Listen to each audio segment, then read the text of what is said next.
From Fox 8 Sports, this is the Black and Gold Review Show, sponsored by your Southern Quality Ford dealers, home of the best-selling truck 41 years straight, and the 2018 Nissan Titan, backed by America's best limited truck warranty. Foles is in the gun, 2-by-2 formation. Snap gets off before the 2-minute warning. Foles in the pocket, throws, and that ball's intercepted. Go down. Go down. Marshawn Lattimore. Yes, Marshawn Lattimore with his second interception of the game returns it to the 34.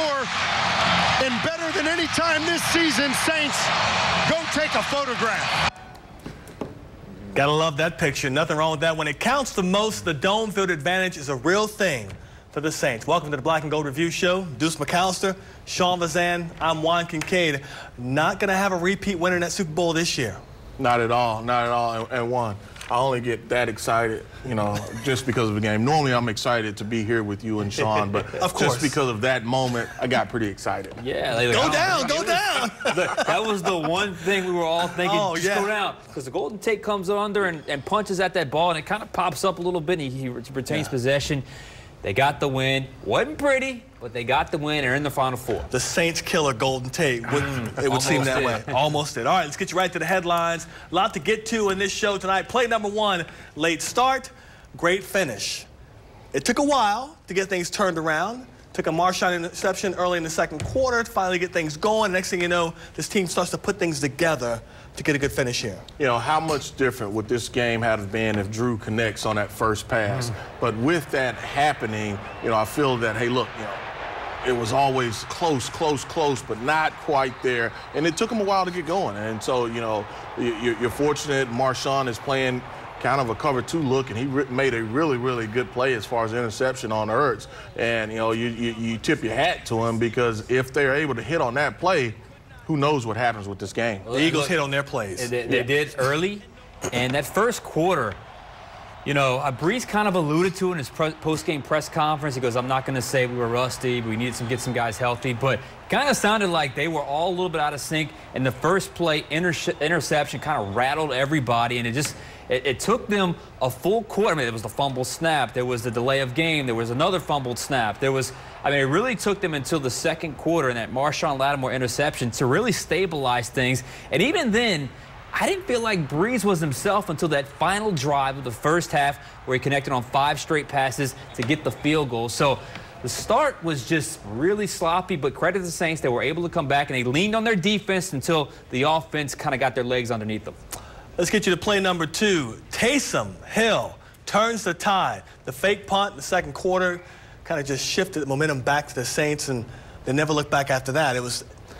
I said it early in the week that I thought that Taysom was going to be more involved in the offense. This time he's does what he does on special teams, and it changes the play of the game. What's interesting here is the Eagles called a timeout right before the Saints go out, and they talk about it a little bit more, and it was a look that they felt good against. And also what's interesting, the Eagles had their punt, or their defense out. That is their regular defense. The linebackers, basically, who I said was A.J. Klein. You have Banjo also is involved, but Anzalone, but no, it wasn't Anzalone. Wasn't Robertson. Yes. Craig Robertson was the lead blocker. He and A.J. Klein moved Fletcher Cox, and look, Taysom Hill's way too big to stop there. I remember you saying yesterday, why would the Eagles not take a penalty and move them back, but instead you give them fourth and short. It was 4th and short. Trust your defense. 3rd and 11. But it seems to me they kind of knew the fake punt was coming. I mean, I think everyone knew the fake punt was coming. I mean, they kept their defense on the field. So that was an interesting decision, because 3rd and 11, at the way that game was going at that point, who knows if the Saints would have gotten even close to a first down. And if it was longer than, say, 4th and 2, I think Sean Payton probably goes ahead and punts that ball. But it's funny, because Taysom said, we got the look we wanted. Really? It was the starting defense was the look you got. It goes to show me that Taysom just felt confident that he was going to get the 1 yard that they needed, and he got about 3 or 4 on the play. And it really kind of extended that drive that they really needed to finish to get some points on the board. This may be the end of the game for the Saints if they don't make it on this play here, because look at where the Eagles would have gotten the ball. They're moving the ball with no problem on offense. this may have been the game-saving play of the game. Maybe just turn the tide for everything, right? Well, it was a big-time gamble. I mean, but I think they were just going to trust him to be the athlete that he is, and he produced for them. Play number 3, Allen's adjustments. And we're talking about Dennis Allen here. He's done it time and time again. When the defense has come out on a slow start, he's found a way to make in-game adjustments on the fly, and then they come out in the second half and things just continue to improve with this defense. Maybe showing his maturity as a defensive coordinator. He's been down this road before, went to be a head coach, and he's coming back and maybe sees things a little bit differently, Sean? Yeah, I think this is a guy that comes in with a game plan. Obviously, they got a little shell-shocked in that first quarter, and it really wasn't necessarily first half, halftime adjustments. They really kind of settled in after that Marshawn Lattimore interception. They didn't score again the rest of the game, straight punts the rest of the game until Lattimore got the second interception. So you see the stat line there, 108 yards and 7 first downs after the first 2 drives of the game. And, they said something interesting after the game. Lattimore said, we didn't really adjust. We just really executed a little bit better. And it felt that way. I don't know that it was all of a sudden, we're going to blitz more, we're going to do this, we're going to change our coverage. It felt like Allen it kind of trusted his guys to settle in. That's exactly what they did. When they did blitz, Sproles did a pretty good job of picking it up. I mean, because they were blitzing off of the slot. They did get a couple hits as far as on foes, but no registered sacks. But they played coverage. And in doing so, playing coverage, guys competed a lot of times high-pointing the football, being in the right area, being in the right space that they needed to be as far as spacing is concerned. It was going to take a perfect throw on some of those routes that they were running, and they were not able to connect. Guys, sometimes it just comes down to players playing better. I mean, you can change all the schemes you want to, all the play calls you want to, but a guy has to play the position better, and the Saints played better. You have to make plays. I mean, it doesn't matter how good of a player you are. If you can't go out there and execute, I can call the best defense possible, but you can't execute it, it doesn't matter. Look at the first touchdown of the game. I mean, technically, that's the right defense call right there. Yeah. It's a corner route. You have P.J. Williams underneath and Marcus Williams over the top, and it just was not executed properly, and look what happened. So I think execution was certainly key. Back in the playbook for play number 4, the offensive line under attack. Andrews Pete struggles. Max Unger picks up his first penalty since 2016. Not a film you want to watch in terms of teaching how to play offensive line. It was a real struggle for the team yesterday. I think it's still a teaching tape for him. I mean, look, you're playing against a really, really good front, and it starts with Fletcher Cox. He's probably going to be impossible to block one-on-one. You'll get the same version or type of player this week in Ndamukong Suh and Aaron Donald. But, overall, they did enough to be able to give Drew enough time, and then really being able to run the football, particularly late. I thought that was what was key in this game. Absolutely. They were able to run the ball late in the game. Look at the rushing stats. It really picked up in the second half. But this was a battle all game long, and they won some and they lost some. And that's a very good defensive line. I don't think the Saints offensive line had their best effort overall, but still, you got to battle through that stuff and just make enough plays to get the win. That's exactly what they did. End of the playbook for our final play. Play number 5. Do I need to say it? Can't guard Mike. 12 catches, 171 receiving, and a touchdown. And he felt like he could have caught a ball every time it was thrown his way because he pretty much caught every ball thrown his way. If Drew dropped back 30 times, he could have went to Michael Thomas 25 of those times. And the only other 5 you didn't want to go to him was, hey, look, you take off this play. Yeah. I mean, he was that open in a sense. And so the Eagles played man the first game. This time they tried to match up more zone. He was able to find a soft spot in that zone every time. 10 of his 12 catches were on in-breaking routes. The only one that wasn't was a late quick out, and then obviously the touchdown route that he caught on that fade route. In particular, the deep end and the dig was really open in this game. Drew hit it. Michael Thomas has a very good feel for coverage where, on a certain route, if you feel zone, you kind of stop in that hole, whereas if you feel man, you keep running across the field to gain separation. He has a great feel for it. To me, that 3rd and 16 catch was the perfect illustration. He kind of sat in that hole. Drew kind of pumped it to Alvin Kamara, and it created just enough space. He caught it, got the first down. Can't guard Mike was on fire on Sunday, and it really, for the offense, I think he was the MVP of the game. Breeze always talks about time on task. There's no better time on task than what they've developed over a short 3-year period. I agree, yeah. Yeah, I would agree as well, and it's how he works as well. You watch him in practice, how he competes. Every rep is the game-winning catch for him. Okay, all right, coming up, the Saints got on the board with a beautifully designed play. Sean Vazan will break down Keith Kirkwood's touchdown. And what can the offense do to start faster this Sunday? We'll answer your questions next.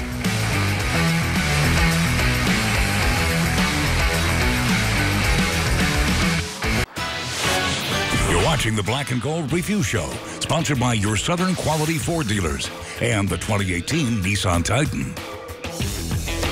14-0 to the Philadelphia Eagles. Saints 14 of 17 on fourth down. Already have one early here in this drive. Breeze under center, drops back, he fakes, he's going to throw into the back corner of the end zone. Caught!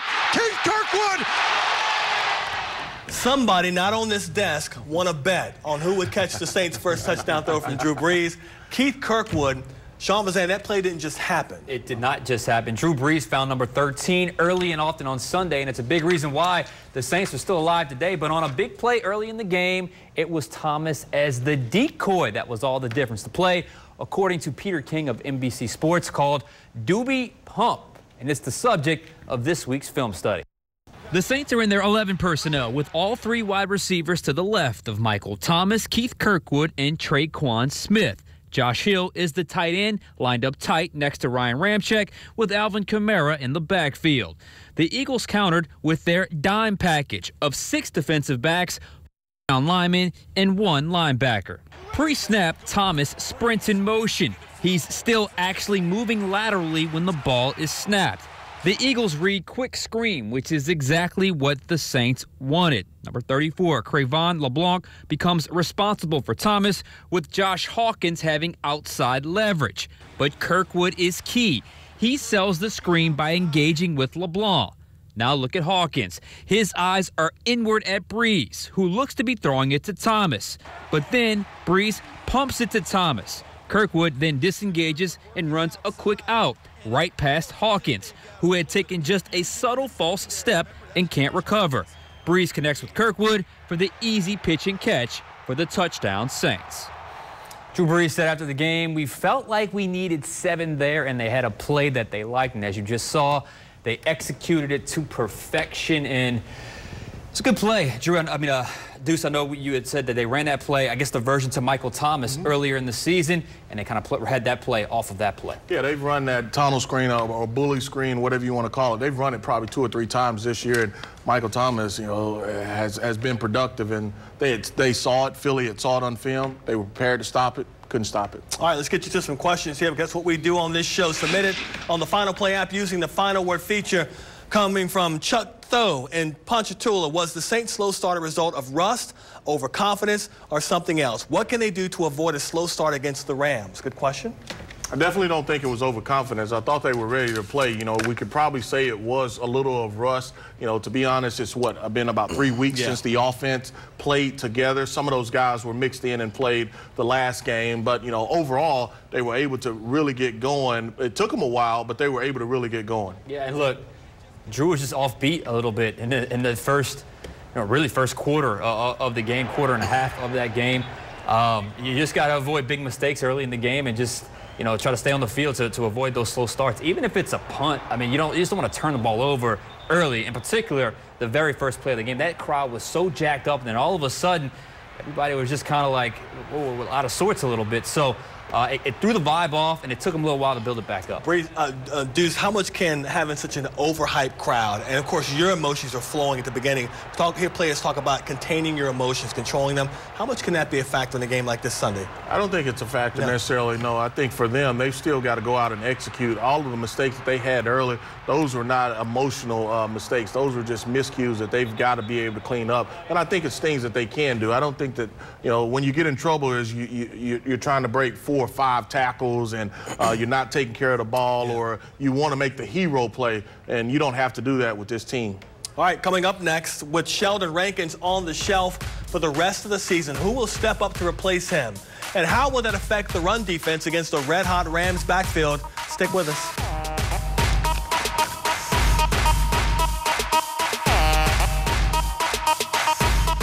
Gold Review, sponsored by the 2018 Nissan Titan, backed by America's best limited truck warranty. You're watching the Black and Gold Review Show, sponsored by your Southern Quality Ford dealers and the 2018 Nissan Titan.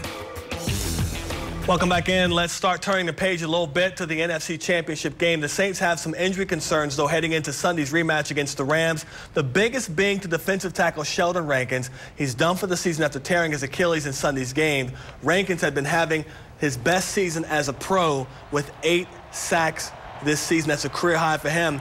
I ask you guys, they're facing a pretty potent Rams running game this weekend, pretty potent offense in general. What are they going to miss not having Rankins in there? Well, its ability, obviously, to command a double team when you talk about it in the run game, but I think also as a pass rusher, you talk about the 8 sacks that he was able to get, and, you know, that's what you're going to miss. He can still obviously be there with you in spirit to be able to motivate those guys. He's probably going to have surgery this week on that Achilles, so I don't know if he'll actually be on the sideline with them right away. But, I mean, it's a loss, but they're going to have to figure out a way to be able to overcome it. Look, he was a guy that had really come into his own, had developed a nice kind of toolbox, if you will, of pass rush moves. He's explosive off the snap, has that 3 technique, relentless against the run, although he's not known as a quote-unquote run stuffer. I think this is a big blow, but they do have a little bit of depth, not great depth, but a little bit of depth at that position. We'll get to that in just right now because we got a question from Jim in Destrehan. It says, with Sheldon Rankins done for the remainder of the season, who will be that key guy on the defensive line to step up and give us that push against the Rams? So who gets those snaps? Well, I don't think it's just one guy. You know, those snaps will be spread amongst. You'll have Taylor Stallworth, you'll have Tyler Davidson, and then you'll have David Onyemata. Their numbers as far as snaps will go up. I would not be surprised if they did not call up 1 or 2 of the practice squad guys or even sign someone off of the street. Yeah, I can see that because probably Sheldon Rankins goes to the injured reserve, would have a spot available. I look to 93, David Onyemata, because he's had some wow moments this year. I mean, wow moments. Now, he's not quite as consistent because of his, you know, kind of his learning curve for the sport of football, but David Onyemata and Tyler Davison played well as well with Rankins out Sunday, but David Onyemata is the one that I think because he can do both, right? He can get upfield, and he's getting better against the run. Taylor Stallworth is another guy who quietly battles his way onto the roster and has made some plays this year. It's going to be a challenge for a Rams offensive attack that's led by the run right now. You think about their last 3 games, 232 yards per game rushing in the last 3, including 273 with Todd Gurley and C.J. Anderson carrying the load against the Cowboys last week. They are a handful. Aaron Cromer, the offensive line coach, has really done a good job of getting this group back together. They've been banged up as far as offensive line as well. But, you know, as far as some of the things that they were able to see and their go-to runs, you know, C.J. Anderson, he's a one-cut back. He likes to get up the field. He puts his foot in the ground and he goes north. Todd Gurley can give you a little bit of everything. He can run outside, run the inside zone, and they played physical. They got after Dallas really well. But the Saints, you know, if you'd have asked me maybe 4 or 5 games ago, I would have said, man, I may have some worry. But they've been able to show over 16 weeks that they could stop the run, that front 7. They're going to be up to the task this Sunday as well. What did Sean Payton say back in the Super Bowl? Let's not let their best player beat us. That's a sin. If the Saints go down, do not go down with Gurley running for 200 yards. That would be completely unacceptable. Do whatever you have to do to slow down 30 and make Jared Goff beat you. Make them one-dimensional is what you're saying. Exactly. All right, we'll see. All right, can the Saints offense keep up with the Rams this time around? We'll flip the script to Drew Brees' side of the ball. That's next.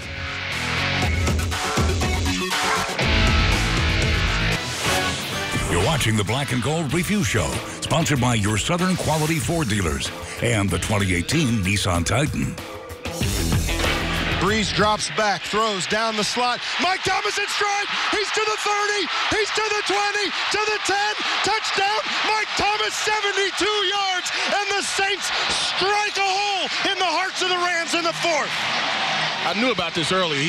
He goes and get the phones. He goes get the Joe Horn.